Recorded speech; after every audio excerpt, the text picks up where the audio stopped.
የእግዚአብሔርን ሐሳብ ማሰብ የሚችል አንድም ሰው የለም። ማሰብ አይደለም መገመት እንኳን አንችልም አይደለ? ቅዱሳት መጻሕፍት ከነገሩን አባቶቻችን ካስተማሩን ውጪ እኛ ገምተን ተመራምረን ልናውቀው የምንችለው ምንም ነገር የለም አይደለ? ነገር ግን ሁልጊዜ የሰው ልጅ የእግዚአብሔርን ሐሳብ በመገመት በማሰብ ይጨነቃል። መልካም ነገር እኮ አይደለም እንደውም የሚያስበው። እግዚአብሔር በመጽሐፍ የነገረን ቸርነቱን ነግሮናል፣ መሐሪነቱን ነግሮናል፣ ፈራጅ መሆኑንም ነግሮናል። ግን ሁልጊዜ ፈራጅ መሆኑን ነው የምናስበው። ለምሳሌ ወደ ቤተ ክርስቲያን ለመቅረብ ስናስብ አይ እግዚአብሔር ለኔ ያንን ቦታ አልፈቀደውም ማለት የእግዚአብሔርን ሐሳብ አስበው መራቅ ማለት ነው። አይመረኝም ማለት የእግዚአብሔርን ሐሳብ መገመት ማለት ነው። በትንቢተ ኢሳይያስ ምን ይላል?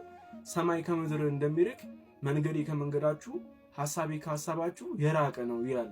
እና ሁልጊዜም ቢሆን ማስተዋል ያለብን የእግዚአብሔርን ሐሳብ መገመት ማለት እግዚአብሔር መሆን ማለት ነው። የእግዚአብሔርን ሐሳብ ካሰብን እሱ ታዲያ ምን ነው እግዚአብሔር ሆነው?